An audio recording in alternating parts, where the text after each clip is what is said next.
আসসালামু আলাইকুম। গৌরীপুর মহিলা ডিগ্রি কলেজ কর্তৃক আয়োজিত অনলাইন ক্লাস কার্যক্রমের ধারাবাহিকতায় তোমাদের সামনে আজকে আমি আবার এসেছি। ম্যাডাম শারমিন রহমান, সহকারী অধ্যাপক, হিসাব বিজ্ঞান, গৌরীপুর মহিলা ডিগ্রি কলেজ। সুপ্রিয় শিক্ষার্থীরা, তোমরা প্রত্যেকেই জানো করোনা ভাইরাসের কবলে সমগ্র বিশ্ব আজ আক্রান্ত।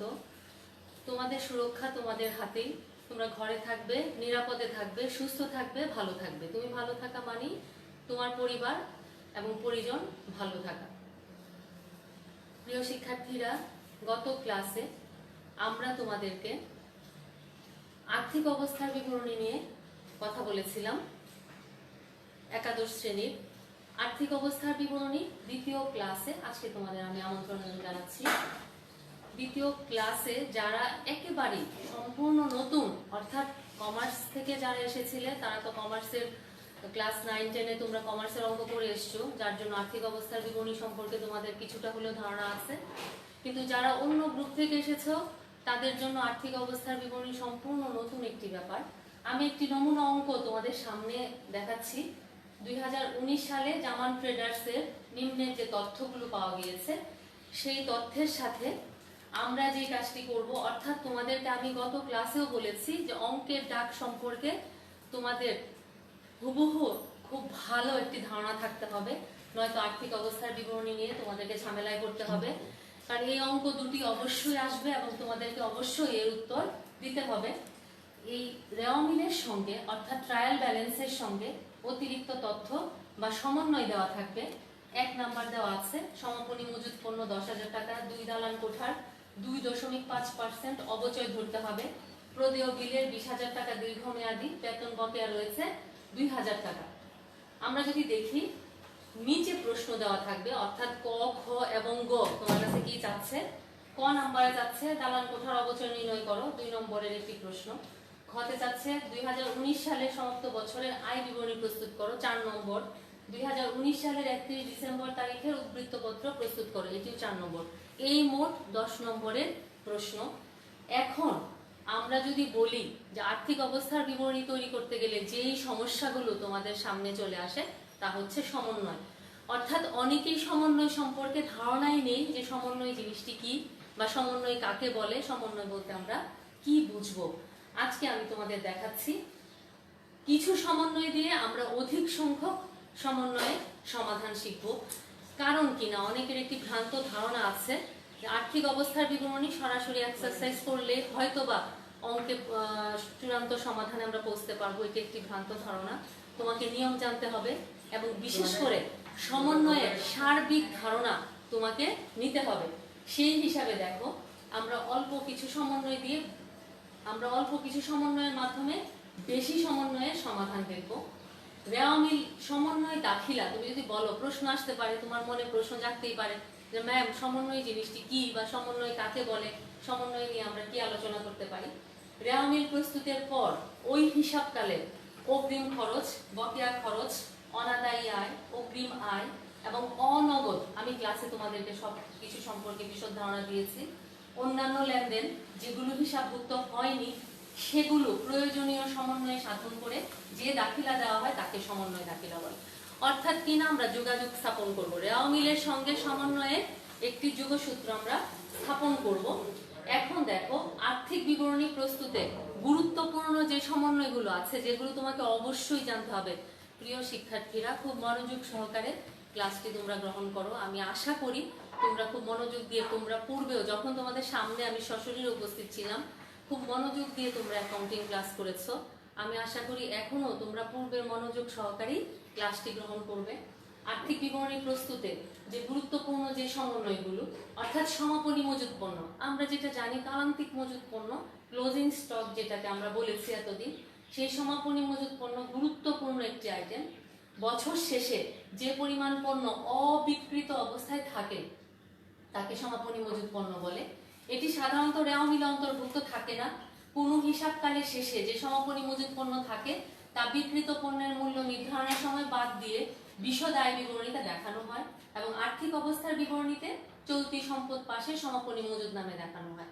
আমাকে জানতে হবে, আমি তোমাদের বলেছি কোন আইটেম, কোন এন্ট্রি, কোন দাখিলা কোথায় যাবে এটি যদি জানতে না পারো, তবে তুমি অনেক বেশি অঙ্ক করার পরেও তুমি অঙ্কের একটি শুদ্ধ সমাধানে পৌঁছতে পারবে না। একটি উদাহরণের সাহায্যে যদি আমরা বুঝাই, বছর শেষে মজুত পণ্যের মূল্যায়ন করা হয়েছে 50,000 টাকা। বিশদ আয় বিবরণীতে বিক্রিত পণ্যের ব্যয় নির্ণয়ের সময় 50,000 টাকা বাদ দিতে হবে। আবার আর্থিক বিবরণীতে চলতি সম্পদ পার্শ্বে সমাপনী মজুদ নামে লিখতে হবে। তোমরা খাতায় লিখে নিতে পারো অথবা স্ক্রিনশটের মাধ্যমে তোমরা নিয়ে নিতে পারো নিয়মগুলো, যেটা তোমাদের পরবর্তীতে ভীষণ রকম কাজে লাগবে। এরপরে যদি আসি আমরা বকেয়া খরচের ব্যাপারে, কোনো নির্দিষ্ট হিসাবকাল শেষে যে সকল বকেয়া খরচ রয়েছে অথবা হিসাবভুক্ত হয়নি সেগুলোকে বিশদ আয় বিবরণীতে খরচ হিসাবে দেখাতে হবে, কারণ এটি বর্তমান হিসাবকালের খরচ। পাশাপাশি সমপরিমাণ টাকা আর্থিক অবস্থার বিবরণীতে চলতি দায় হিসাবে দেখাতে হবে, কারণ এখনো খরচগুলো পরিশোধ করা হয়নি। আর আমরা দেখেছি বকেয়া, অপরিশোধিত এই শব্দগুলোর ব্যাপারে ম্যাডাম তোমাদের ক্লাসে বলেছি, অনেক সময় এটা যদি অপরিশোধিত খরচ নামে আসতো তবেও তোমার কাজ একই হতো, যা বকেয়া তাই অপরিশোধিত, অর্থাৎ পরিশোধ করা হয়নি। যেমন উদাহরণ যদি আমরা দিই, বেতন বকেয়া রয়েছে 1000 টাকা, যা হিসাবভুক্ত হয়নি। এক্ষেত্রে বকেয়া 1000 টাকা বিশদ আয় বিবরণীতে বেতনের সাথে যোগ করে খরচ দেখাতে হবে এবং আর্থিক বিবরণীতে বকেয়া বেতন নামে চলতি দায় হিসাবে অন্তর্ভুক্ত হবে। এই গেল তোমার বকেয়া খরচের হিসাব। অগ্রিম প্রদত্ত খরচ, অর্থাৎ অগ্রিম যে খরচটি প্রদত্ত হয়ে গিয়েছে সেটা দেখো। কোনো নির্দিষ্ট হিসাবকালের কোনো খরচের মধ্যে যদি অগ্রিম প্রদত্ত খরচ অন্তর্ভুক্ত থাকে তাহলে তা বিশদ আয় বিবরণীতে, আর বিশদ আয় বিবরণী নিয়ে মেয়েরা আমরা পূর্বের ক্লাসে তোমাদের সঙ্গে আলোচনা করেছি যে বিশদ আয় বিবরণী কি, কাকে বলে এবং কত প্রকার হবে আমরা বলেছি। পরবর্তীতে আমরা আরো বিস্তারিত আলোচনায় যাব বিশদ আয় বিবরণী নিয়ে। বিশদ আয় বিবরণীতে সংশ্লিষ্ট খরচ থেকে বাদ দিতে হবে, কারণ এটি এ বছরের খরচ নয়। এবং আর্থিক অবস্থার বিবরণীতে অগ্রিম খরচ নামে চলতি সম্পদ হিসাবে দেখাতে হবে। অগ্রিম প্রদত্ত যেই খরচটি তুমি আগে দিয়ে দিয়েছো, প্রদত্ত হয়ে গিয়েছে। যেমন দেখো, বীমা খরচ অগ্রিম প্রদান করা হয়েছে 1000 টাকা, এক্ষেত্রে অগ্রিম বীমা 1000 টাকা বিশদ আয় বিবরণীতে বীমা খরচ থেকে বাদ দিতে হবে।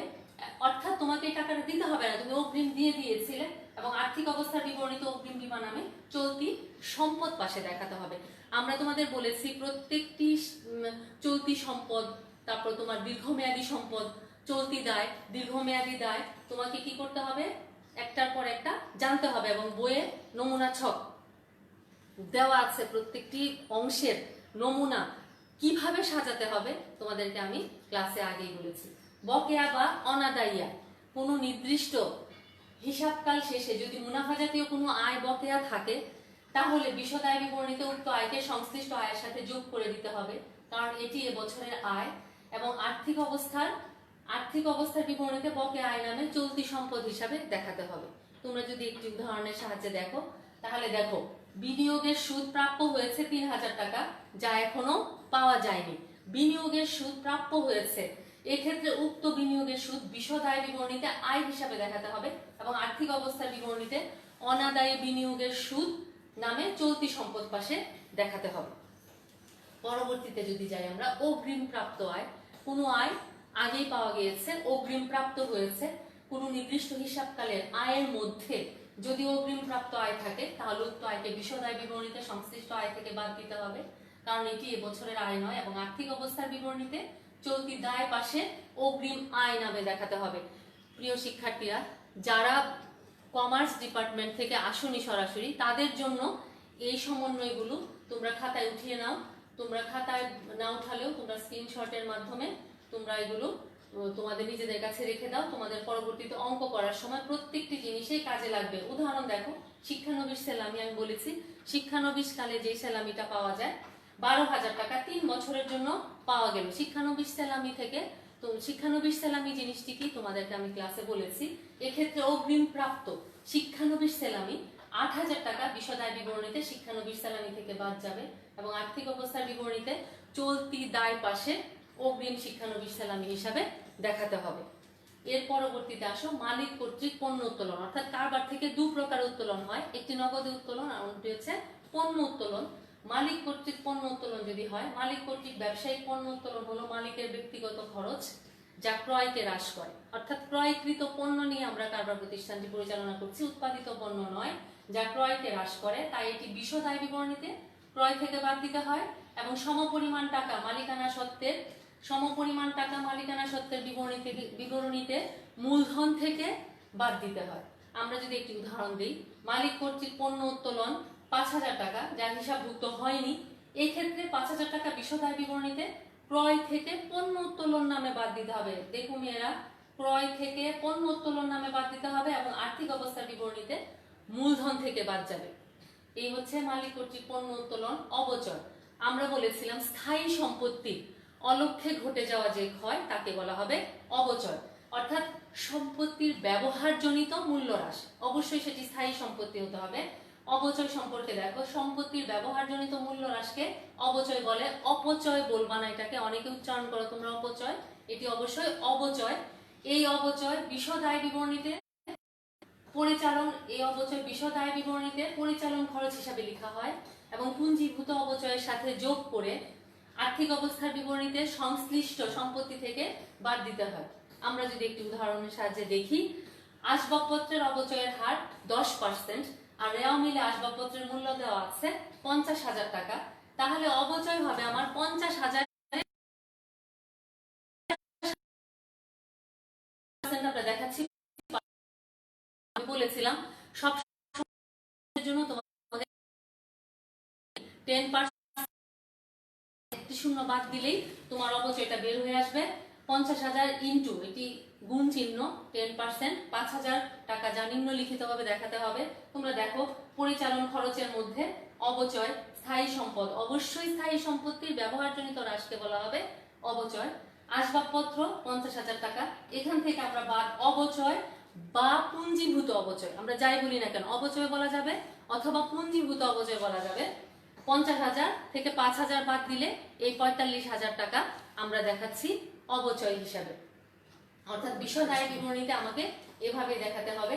অবলোপন, অলিক সম্পত্তি যেটা কোনো আমরা দেখি না, অস্পর্শনীয় সম্পত্তি যা ধরা ছোঁয়া যায় না, ইজারা সম্পত্তি একটি নির্দিষ্ট অংশ প্রতি বছর অবলোপন করতে হয়। এই অবলোপন বিশদ আয় বিবরণীতে পরিচালন খরচ হিসাবে দেখাতে হয় এবং আর্থিক অবস্থার বিবরণীতে সংশ্লিষ্ট সম্পত্তি থেকে বাদ দিতে হয়। আমরা যদি একটি উদাহরণ দেই, সুনামের অবলোপন করো। সুনাম, একে ধরা ছোঁয়া যায় না, কিছুই করা যায় না, সুনামের অবলোপন করো 10%। প্রশ্ন করতে পারো, ম্যাডাম তাহলে সুনামকে আমরা কি করব, যেটা ধরাও যাচ্ছে না ছোঁয়াও যাচ্ছে না অথচ তার 10% অবলোপন করতে বলছেন। সুনাম ব্যবহার করে একটি কারবার প্রতিষ্ঠান এগিয়ে যায়, অর্থাৎ গৌরীপুর মহিলা ডিগ্রি কলেজ তার সুনামের জন্যই আজকে এই পর্যায়ে এসছে, অথচ কি ধরা যাচ্ছে না। সবাই বলছে এই কলেজের রেজাল্ট ভালো, কেন বলছে? সুনাম। তাহলে এই সুনামের অবলোকন হচ্ছে 10%। রেওয়া মিলের সুনাম 80,000 টাকা, এক্ষেত্রে সুনামের অবলোকন হবে 8,000 টাকা। আমরা 10% যদি করে দিই, আমি বলছি একটি শূন্য 10% করলে একটি শূন্য মাইনাস করে দিলে তোমার পার্সেন্টেজ হয়ে যাচ্ছে 5% হলে 10 এর হাফ। সবসময় ক্যালকুলেটর সামনে নিয়ে যে বসতে হবে তা না, তবে আর্থিক অবস্থার বিবরণী করার সময় ক্যালকুলেটরের সর্বোচ্চ সঠিক, নির্ভুল, দ্রুত একটি ব্যবহার তোমাকে করতে হবে, যেন আর্থিক অবস্থার বিবরণী একটি সঠিক নাম্বার তুমি পেতে পারো। তাহলে বিশদ আয় বিবরণীতে পরিচালন খরচ হিসেবে দেখাতে হবে এবং আর্থিক অবস্থার বিবরণীতে সম্পত্তির পাশে সুনাম থেকে বাদ দিতে হবে। এই হচ্ছে তোমার অলিক সম্পত্তির অবলোপনের কথা আমরা বলছি। অনাদায়ী পাওনা, অনাদায়ী দেনা, কুঋণ অর্থাৎ বেড ডেটস, যে ঋণটা যেটা অনাদায়ী, যেটা পাওয়া যেতে পারে নাও যেতে পারে, কারবারে যেটা আসতে পারে নাও আসতে পারে, তবু সেটাকে হিসাবের অন্তর্ভুক্ত করে দেখানো হবে, সেটা হচ্ছে অনাদায়ী পাওনা। অনাদায়ী দেনা, অনাদায়ী পাওনা মেয়েরা দেখো অবলিক অনাদায়ী দেনা অবলিক কুঋণ একই অর্থে ব্যবহৃত হবে। দেনাদার বা প্রাপ্য হিসাবের মধ্যে বিভিন্ন কারণে যে পরিমাণ অংশ